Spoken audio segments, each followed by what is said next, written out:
केन्द्र साहित्य एकाडेमी पक्षर अनुवाद साहित्य पुरस्कार 2024 समारोह तेज कोलकातार जातीय ग्रंथागार स्थित डॉक्टर श्यामा प्रसाद मुखर्जी भाषा भवन प्रेक्षालय समारोह अनुष्ठित होईछि। उत्सवर मुख्य अतिथि भाव में विशिष्ट प्रोफेसर सुकांत चौधरी जोग देइथिले। ओडिशारु 3 जन को अनुवाद साहित्य पुरस्कार सम्मान सम्मानित करा जायथिला। सुभाष चंद्र शतपथी ओडिया एवं तुल्लापाटी राजेश्वरी तेलुगु सोमनाथ दास संस्कृत रे पुरस्कार ग्रहण करथिले। ए अवसर में एकाडेमी सभापति डॉक्टर माधव कौशिक भारतीय साहित्य अनुवाद विभाग गुरुत्व संपर्क में वक्तव्य देथिले। तेबे उपाध्यक्ष प्रोफेसर कुमुद शर्मा समापन भाषण प्रदान करथिले। यही पुरस्कार पर मुझे बहुत आनंद अनुभव करुच्ची एवं एथिपाई केन्द्र साहित्य एकाडेमी समस्त सदस्य मानक मुझे धन्यवाद ज्ञापन करुच्ची। ता सहित प्रोफेसर हरेकृष्ण शतपथी जी मोर गुरु मोर मार्गदर्शक एवं आम तिरुपति विश्वविद्यालय जन कुलपति भाव में 10 वर्ष काम करते सी अनेक प्रेरणा देइछन्ति काव्य कविता लिखिबापई। ए बही सी पाखे मु कृतज्ञ अच्छी कारण तांकर अध्यक्षतार यह पुरस्कृत करा जायछि एवं ता सहित आधरे जे जूरी मेंबर माने थिले तांको मध्ये मु कृतज्ञता ज्ञापन करुच्ची। आम गहन रे विभिन्न भारतीय भाषार अनुवादक माने अछंती।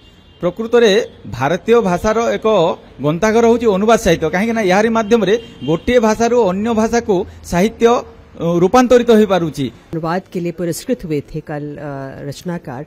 उन्होंने अपनी अपनी भावनाएं, अपनी अपनी अनुभूतियां, अपने अपने जो उनके अनुभव हैं अनुवाद कर्म के, उनको साझा किया है और बहुत अच्छा संवाद हुआ। 21 अनुवादक रचनाकारों ने अपनी बात हमारे सामने रखी और उन्होंने बताया कि वो जब इस अनुवाद की डगर पे आए, अनुवाद के रास्ते में, तो उनको लगा था कि ये काम बहुत जटिल है, लेकिन उन्होंने 2 भाषाओं की अच्छी जानकारी के माध्यम से और कठिन मेहनत करके उन्होंने अनुवाद किया और आज वो पुरस्कृत होकर के बहुत खुश हैं।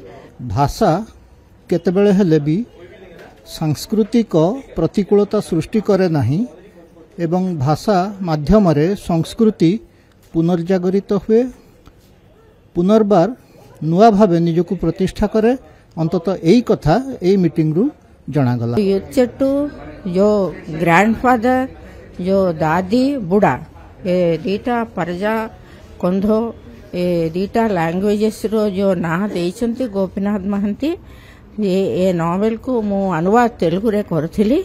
ये नॉवेल पे जो प्रतिष्ठात्मक जो अवार्ड पाइली आज मो बेस खुशी है।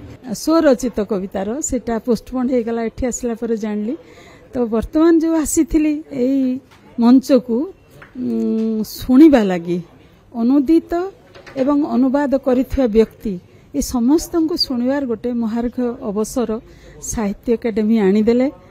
से निमंते आमे कृतज्ञ। एवं अनुवाद होची एकमात्र माध्यम जे विश्व को गोटे गवाक्ष खोली दिए। आमे निज पड़िशा घरे काल काल धरी 2टी भाषाभाषी लोक रहुथाई पारे, किंतु परस्पर को चिन्हि पारुना जेते पर्यंत हमर भाषार आदान प्रदान भावर आदान प्रदान नहिछि। एवं से आदान प्रदान रो माध्यम होछि अनुवाद, भाषांतर। खाली भाषांतर नुहे, अनुवाद कहले भाषांतर ठारू भी आहुरी अधिक गुरुत्वपूर्ण विषय। मु ओडिया को भारतीय बहु भाषारू अनुवाद करिछि।